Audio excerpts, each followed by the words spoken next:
오늘 우리가 함께 봉독한 시편 92편 1절에서 6절까지의 말씀을 가지고 주께서 행하신 일이라는 제목으로 함께 은혜를 나누고자 합니다. 보통 어른들이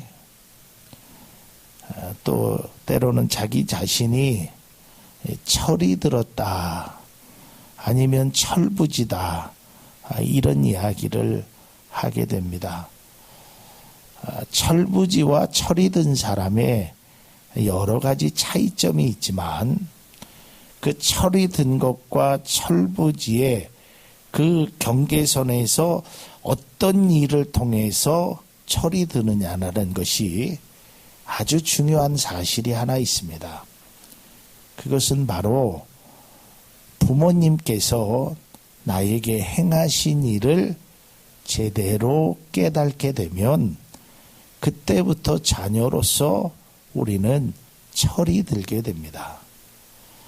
이번 추석 명절에 가족들과 오늘 권사님 기도하셨지만 또 오랜만에 또 이웃들과 또 손주 손녀들과 다 이렇게 함께 만남의 은혜가 있습니다.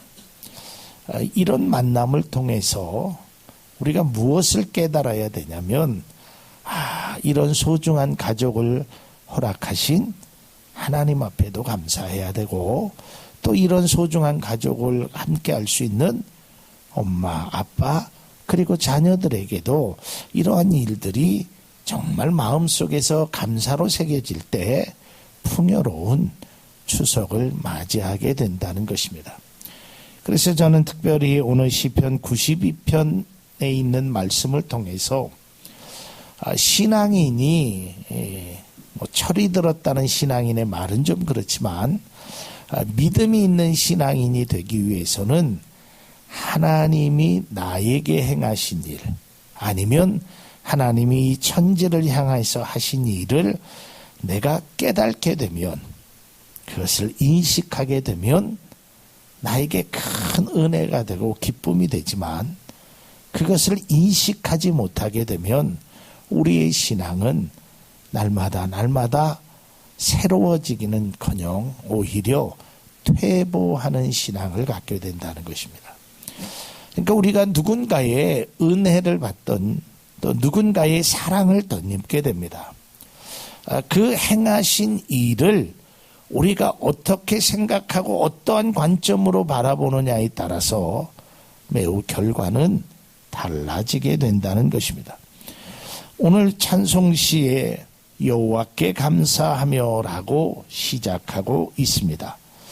이 시인은 하나님을 찬양하고 감사하고 노래했는데 왜냐하면 그 자체가 너무 기뻤다는 것입니다. 오늘 본문 2절과 3절의 말씀을 보면 아침에도 하나님의 은혜를 생각하니까 저녁에도 하나님의 진실하심과 신실하심을 생각하니까 너무 기뻤다는 거예요. 이건 비단 신앙에만 적용되는 것이 아니라 우리가 아침에 직장을 향하여 나갈 때 내가 일할 수 있는 곳이 있다는 것이 참 기쁘고 감사하고 또 저녁에 집에 들어오면 내가 쉴 수 있는 이 공간, 작은 공간 또 함께 할 수 있는 가족들이 있다는 것이 너무 감사할 수 있는 그러한 모습이 우리에게 필요하다라는 것입니다. 우리는 종종 이 세상을 살아가면서 가정에서든지 직장에서든지 이러한 모습이 우리 가운데 있어야 된다라는 것입니다. 이런 것을 그 신실하심을 경험하지 못하게 되면 그러니까 주께서 행하신 일, 그 일을 내가 마음속에 새겨지지 못하면 우리가 하나님 앞에 예배 드리는 삶이 무미건조한 삶이 된다는 것입니다. 마치요. 이거 뭐라 그래야 돼요? 이렇게 쭉 자동화 시스템 있죠? 컴바인이라 그러나 뭐라 그러나요? 하여간 이렇게 기계가 축축축축 지나가잖아요. 그럼 요새 TV 같은 데 보면 사람이 안 하고 기계가 합니다. 뭐가 탁 오면 기계가 와서 찍찍 이렇게 듣고 또 그 다음 단계 가면 기계가 포장을 하고 하루 종일 아니 1년 12달 기계의 스위치만 올리면 늘 그런 돌아가는 인생, 변화도 없고 감사도 없고 은혜를 모르고 그 기계처럼 늘 그렇게 살아가고 있다는 거예요. 그저 아침에 일어나면 엄마가 해주는 밥 그저 그걸 먹고 학교에 가고 직장에 가서 또 그냥 치열한 경쟁 속에서 살다가 집에 들어오면 또 씻고 자고 늘 그런 다람쥐 쳇바퀴 같은 삶을 살지만 그 속에서 나에게 이렇게 귀한 것이 있다라는 것을 우리가 한 번쯤은 생각하지 못한다면 우리가 1년 52주일 동안 하나님 앞에 예배드리는 이 예배의 순간도 때로는 무미건조하고 자동화 기계 속에 이루어지는 일들처럼 아무 생각도 없이 아무 의미도 없이 지나온 시간들처럼 지내버리면 안 된다는 것입니다. 오히려 우리 하나님 앞에 감사하고 그 신실하심에 기뻐해야 되는데 때로는 죄책감이 있고 때로는 무기력함이 있다라는 것을 우리는 내 자신을 통해서 발견하게 됩니다. 자, 이제 우리는 오늘 말씀 속에서 가장 중요한 것이 뭐냐면 우리의 생각의 초점을 조금 바꿔질 수 있기를 바랍니다. 여러분 그 인물화를 찍는 사람의 초점은 사람에게 있습니다. 그렇죠? 주변에 뭐 풍경이 어떻고 저쩌고 상관없이 그 사람을 중심으로 사진은 아니면 컴퍼스에 그림을 그리게 됩니다. 그러나 풍경화를 그리는 사람의 초점은 사람들이 아무리 많아도 사람은 그저 조그맣게 그리고 그 초점이 아주 수목 또 하늘의 구름 또 저 절벽에 있는 바위 이런 것에 초점이 되는 것입니다. 그러니까 똑같은 곳에 서 있어서 똑같은 것을 바라볼지언정 내 초점이 어디에 있느냐에 따라서 내가 그리는 내가 나아가는 나의 삶이 달라진다는 것입니다. 그래서 믿음의 사람들의 초점은 이래야 되는 것입니다. 내가 하나님 앞에 무엇을 했느냐 이 초점보다는 더 중요한 것이 하나님이 나를 위하여 무엇을 행하셨느냐 이 초점이 먼저 있어야 되는 것입니다. 요새는 그런 일들이 많이 좀 적어진 것 같아요. 길을 다녀도 이 선물 보따리를 들고 다니는 사람들의 모습을 별로 그렇게 많이 볼 수 없습니다. 그러나 10여 년 전만 해도 이렇게 시골 같은 데 가고 기차를 타고 버스를 타는 사람들을 보면 손에 선물 보따리를 들고 고향에 계신 부모님을 향하여 가는 사람들의 모습을 봅니다. 그래서 내가 부모에게 이것도 해주고 저것도 해주고 이런 것에 대해서 아주 기쁨 물론 해야죠. 그러나 우리가 그 선물을 준비함에 앞서 드림에 앞서 꼭 기억해야 될 것은 부모님이 나를 위하여 어떤 일을 행하셨을까 이거를 한번 생각하고 그분이 나에게 행하신 것에 대한 감사가 먼저 우리에게 있어야 된다라는 것을 꼭 기억할 수 있기를 바랍니다. 그래서 우리의 초점이 부모님에게 우리의 초점이 하나님이 하신 일에 먼저 초점이 맞춰져야 한다라는 것입니다. 자, 오늘 본문 말씀을 다시 한번 보면 4절에 있는 말씀에 보면 이렇게 기록되어 있습니다. 주 여호와여 주께서 행하신 일로 나를 기쁘게 하셨으니 주의 행하신 일로 말미암아 내가 높이 외치리이다. 5절에 보면 여호와여 주께서 행하신 일이 어찌 그리 크신지요. 주의 생각이 매우 깊으시나이다. 이 시편의 기자는 하나님께서 행하신 일 때문에 내가 기뻐하였다. 하나님이 행하신 일로 말미암아 내가 찬송합니다. 그리고 하나님이 행하신 일이 어찌 그렇게 크신지요. 이것에 대해서 우리가 감사할 수 있어야 되는 겁니다. 물론 농담이지만 가끔 이렇게 말을 하시는 분들도 있습니다. 우리 부모님에게 나는 아주 나쁜 유전자만 받았어. 나는 아버지 닮아서, 나는 어머니 닮아서 거기가 그렇게 못생겼는지 몰라. 그래서 엄마 아빠가 나를 생명으로 주신 것에 대해서 그런 생각을 간혹 갖게 됩니다. 그러나 여러분, 전에도 말씀드렸지만 엄마 아빠가 부모님이 이 세상에 때로는 나쁜 유전자를 나에게 주었을지는 모르지만 이 세상에 단 한 번밖에 없는, 누구도 줄 수 없는 생명을 주셨다는 것에 감사할 수 있기를 바랍니다. 이게 우리의 삶에 얼마나 귀한 것인지, 그러니까 우리가 이런 생명의 소중함을 잘 깨달지 못하는 거예요. 또 하나님께서 나에게 행하신 일을 잘 깨달지 못한다는 것입니다. 오늘 시편 기자는 3번이나 주님께서 행하신 일, 주님께서 손으로 행하신 일, 주께서 행하신 일을 말하고 있습니다.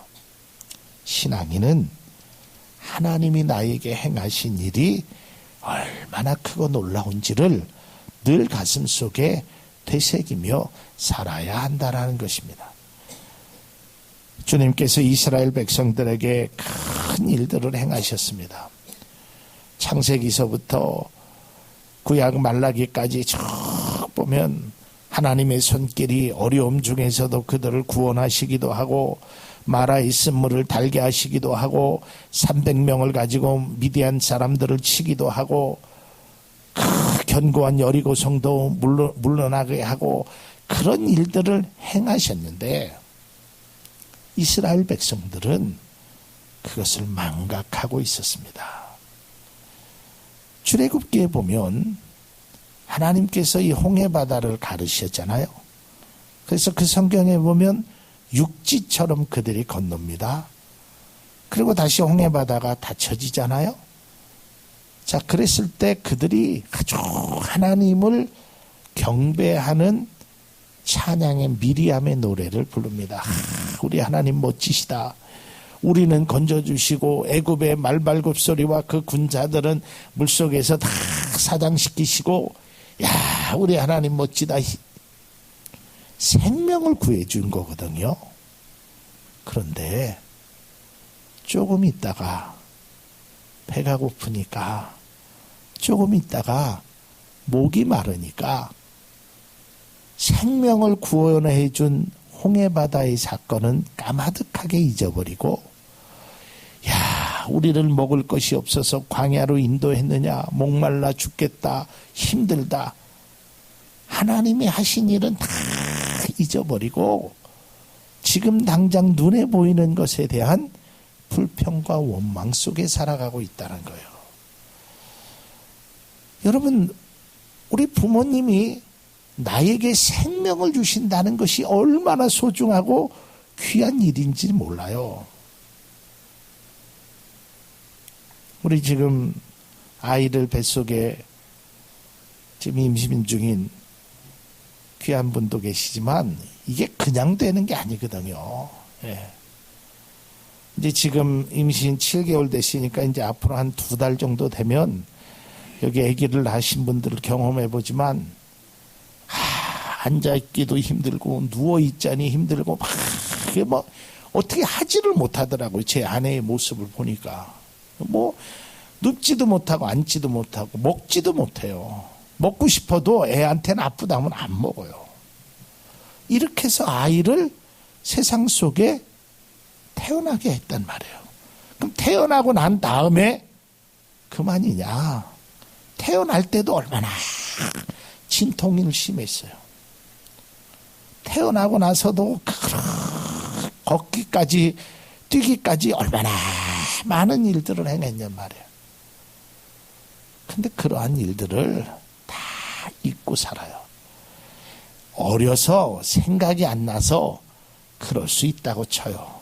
그러나 오지간히 청소년 시절 때도 그 받은 은혜를 생각하면 내가 어떻게 해야 될지를 알아야 된다는 것이에요. 마찬가지로 우리 신앙도 하나님께서 우리에게 행하신 일들이 너무 많습니다. 지난 9개월간 하나님께서 우리에게 행하신 일을 보면 늘 감사하고 너무 감사한 거예요. 근데 제가 이 말씀을 준비하면서 무슨 생각을 했냐면, 야, 이현구 목사 너도 아직도 멀었구나. 이제 교회 이전을 하려고 여기 저기 가서 알아보고 인터넷으로도 알아보고 뭐 지나다니면서 임대라고 써 있는데 가서 보면 마음에 드는 것은 어마어마한 임대료를 달라고 해요. 그러니까 그런 것에 대해 때로는 실망도 돼요. 지하실에서 빨리 벗어나고 싶은데. 그리고 또 여러 가지 어려운 일이 있으면 좌절도 돼요. 내가 과연 목회를 정말 잘하고 있는 것일까?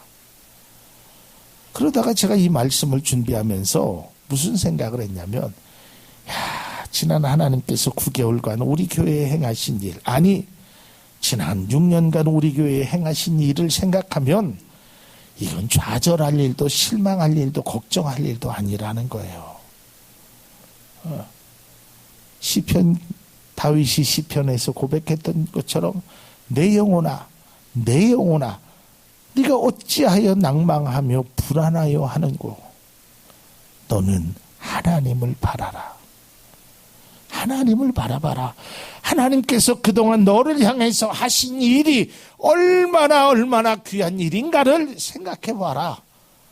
그걸 생각하면 내가 오히려 찬송하리로다 그랬어요. 사랑하는 성도 여러분, 우리가 이 세상을 살면서 꼭 기억해야 될 두 가지가 있습니다. 그것은 하나님께서 나를 향하신 귀한 일들이 있다라는 것을 꼭 잊지 않으시길 바랍니다.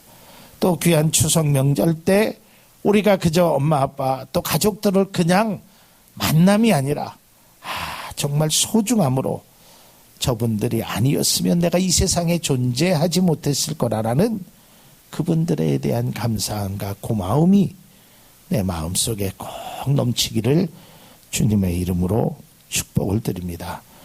여러분, 우리가 때로는 풍랑을 당하고 고통을 당해도, 제가 찬송가 가사 중에 참 좋아하는 찬송 고요한 바다로라는 귀한 찬송에 보면 이 풍랑 인하여 내가 빨리 갑니다. 한 번은 제자들이 예수님과 함께 배를 타고 가다가 큰 풍랑을 만나게 됩니다.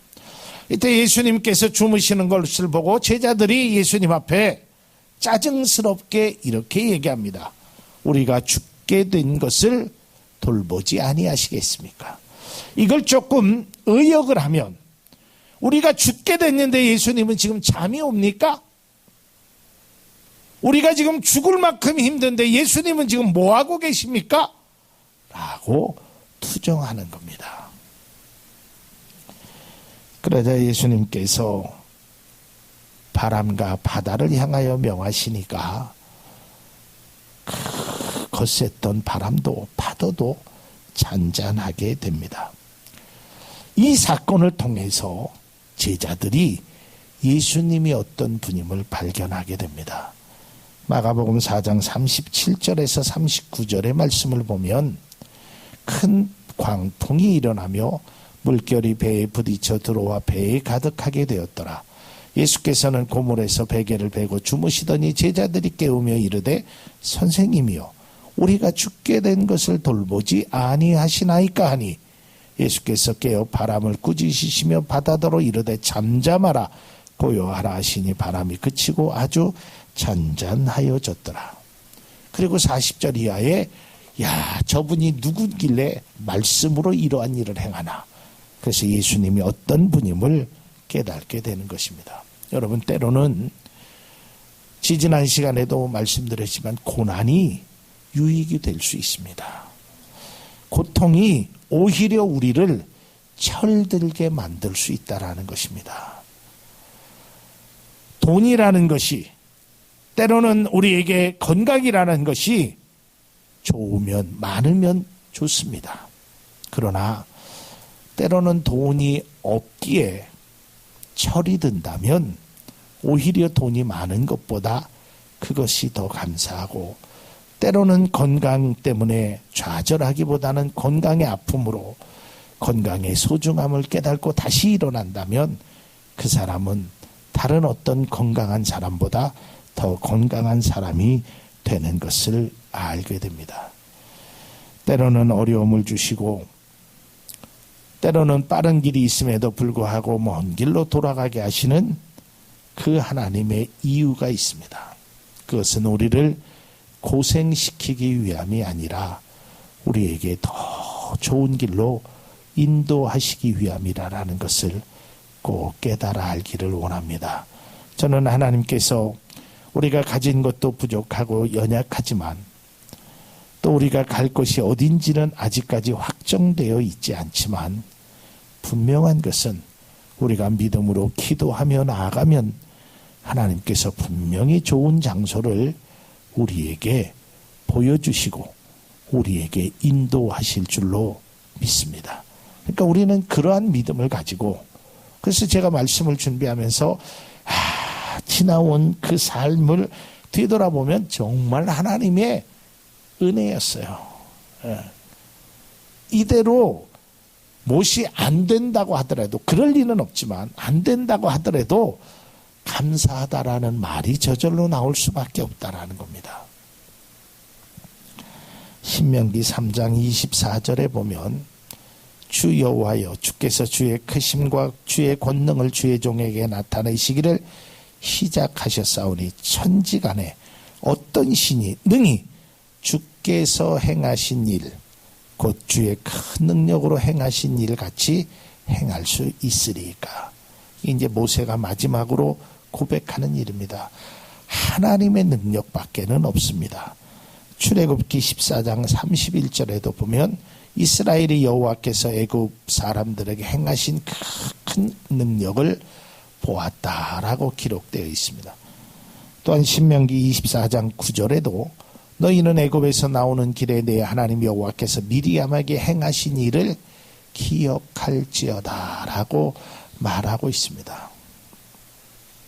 여러분, 화나는 일만, 속상한 일만, 나쁜 일만 여러분 마음에 담아두지 않기를 바랍니다. 감사할 일도 마음에 담아두고요, 소중한 일도 마음에 담아둬야지. 어찌 말하는 게 잘한 것, 좋은 것, 이건 하나도 없고 다 나쁜 것만 우리는 찾으려고 합니까? 제가 늘 여러분들에게 그런 말씀 드렸죠. 자꾸 옥의 티만을 발견하려는 사람은요, 옥의 그 아름다움을 발견할 수 없습니다. 아니, 눈에 그 쌍꺼풀 하나 없는 게 그게 뭐가 그렇게 했다고, 우리 엄마 아빠는 나를 왜 쌍꺼풀을 안 만들어줘서, 아니 모든 육체를 다 건강하게 아주 귀한 것으로 했는데 그거 하나 없다고 해서 그것만 가지고, 또 어떤 사람은 이유 같지 않는 이유를 가지고 뭐 발가락이 못생겼다나요, 엄지발가락이 굵게 생겼다나요, 그걸 가지고 유전이 어떻고 저쩌고, 참 어리석은 거예요. 여러분, 옥의 티는 있을 수 있습니다. 그러나 중요한 건 여러분 자신이 옥이라는 것을 꼭 기억할 수 있기를 바랍니다. 그래서 하나님께서 여러분에게 행하신 그 일을 기억해야 한다라는 것입니다. 그런데 오늘 말씀의 뒷맛이 참 씁쓸합니다. 오늘 본문 6절을 다시 한번 읽기를 원합니다. 6절 말씀 보면 어리석은 자도 알지 못하며 무지한 자도 이를 깨달지 못하나이다. 하나님께서 행하신 일이 크고 놀라운 일입니다. 우리가 찬송가 가사에 있듯이 그 크신 하나님의 사랑을 바다를 먹물 삼고 하늘을 두루마리 삼아도 다 기록할 수 없다라고요. 부모님의 은혜, 하늘보다도 땅보다도 하늘보다도 높고 땅보다도 넓은 것이 하나님의 은혜라고 아버지의 부모님의 은혜라고 우리는 압니다. 그런데 그것을 알지 못하는 거예요. 그것을 깨달지 못하는 것입니다. 우둔한 자는 이것을 알지 못하고 미련한 자는 이것을 깨달지 못한다고 성경은 기록하고 있습니다. 그래서 사사기 2장 10절의 말씀을 보면 그 세대의 사람도 다 그 조상들에게 돌아갔고 그 후에 일어난 다른 세대는 여호와를 알지 못하며 여호와께서 이스라엘을 위하여 행하신 일도 알지 못하더라. 그것을 알지 못하는 거예요. 깨달지 못하는 거예요. 여기서 알지 못한다는 것은 두 가지 의미입니다. 첫째는 내가 직접 경험하지 않은 것과 내가 직접 경험하지는 않았지만 그것에 대해서 인식하고 있어야 됩니다. 저는 6.25라는 것을 직접 경험하지는 못했습니다. 그러나 경험하신 분들의 말을 듣고 때로는 거기에 영화를 보고 역사를 공부하면서 느낀 것은 이 나라에 전쟁이 일어나면 안 되겠다. 전쟁이 얼마나 많은 사람을 힘들게 하고 그 생명을 앗아가는 일인가. 그거는 알 수 있습니다. 그러나 그것조차도 깨달지 못하게 되는 것은 아주 안타까운 일이라는 것입니다. 고난과 역경의 현장 속에서 우리는 결코 흔들리지 않는 믿음의 확신이 있어야 되는데 그것은 바로 하나님이 나에게 행하신 일, 그것을 기억해야 하는 것입니다. 다음 자막을 보면 제가 이런 글을 썼습니다. 깨달는 것이 은혜입니다. 깨달는 것이 축복입니다. 우리 한번 함께 읽겠습니다. 시작. 깨달는 것이 은혜입니다. 깨달는 것이 축복입니다. 부모님의 은혜를 깨달는 것이, 하나님의 은혜를 깨달는 것이 축복이 되는 거예요. 하나님이 나를 얼마나 사랑하시고 부모님이 얼마나 귀한 것을 주시는지. 때로는 원망이 되죠. 나도 우리 아버지가 우리 엄마가 잘 사는 사람이었으면 뭐 했으면. 그런데요, 그것은 한순간에 그냥 물거품 같은 것입니다. 여러분, 나에게 생명을 주신 그 부모님 그 하나만으로도 우리는 그분에게 감사할 수 있는 것입니다. 또 하나님께서 나를 지금까지 함께 하셨어요. 근데 그거를 인식하지 못하고 있다는 것입니다. 여러분들은 이렇게 늘 살면서 숨 쉬는 것이 아주 자연스럽죠. 숨 쉬는 것이 힘들다는 생각을 안 해보셨죠? 저는 3번 경험해 봤습니다. 숨 쉬는 게 힘들다는 것이. 첫 번째로는 제가 수영을 배우는데요. 그 숨 쉬는 게 만만치 않아요. 쉬운 게 아니더라니까요. 숨 쉬는 게 이게 굉장히 자연스러운데 수영만 하면 헉헉하다가 물을 먹게 돼요. 두 번째로는 돌아가신 저희 장인어른께서 이 폐가 나쁘셔서 숨을 쉬는데 그렇게 힘들어요. 그래갖고 그 인공호흡기를 좀 해달라고 막 숨을 못 쉬니까 당신이 어떻게 할지 몰라요. 그리고 세 번째는 우스개 얘기지만 저희 집이 계단 위로 4층 올라가잖아요.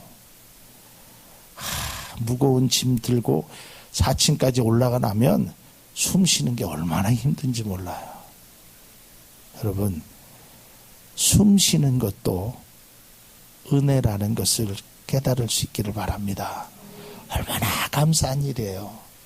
이렇게 편하게 들숨 날숨을 내가 말하면서 자연스럽게 쉬고 한다라는 것이 내가 의식하지 않잖아요. 여러분 숨을 쉬면서 내가 숨을 오늘부터 이제 눈 떴으니까 숨을 쉬어야지 그렇게 하지 않잖아요. 자면서도 숨을 쉬잖아요. 나도 모르게 숨을 쉬잖아요. 이게 얼마나 귀한 것인데요. 이 시간 예배를 드리는 모든 성도 여러분, 지난 일주일 동안, 아니 지난 9개월간 주님께서 우리에게 베푸신 신실한 사랑을 마음속에 되새기기를 바랍니다. 또한 여러분들을 그동안 길러주시고 사랑으로 함께 해주신 그 부모님의 은혜를 이번 추석 명절에 다시 한번 생각할 수 있기를 바랍니다. 작은 일에 감사하고 찬양하고 소망으로 가득 찬 나날이 될 수 있기를 바랍니다. 오늘 이 본문의 시인처럼 내가 하는 큰 일을 생각하면서 하나님을 찬양하고 감사하고 하나님께서 나를 향하신 그 은혜가 기쁨을 다시 한번 깨달을 수 있기를 바랍니다. 마지막으로 우리가 함께 시편 138편 2절에 있는 말씀을 함께 봉독하겠습니다. 함께 읽습니다. 내가 주의 성전을 향하여 예배하며 주의 인자하심과 성신하심으로 말미암아 주의 이름에 감사하오리니 이는 주께서 주의 말씀을 주의 모든 이름보다 높게 하셨습니다. 주의 이름에 감사한다 그랬어요.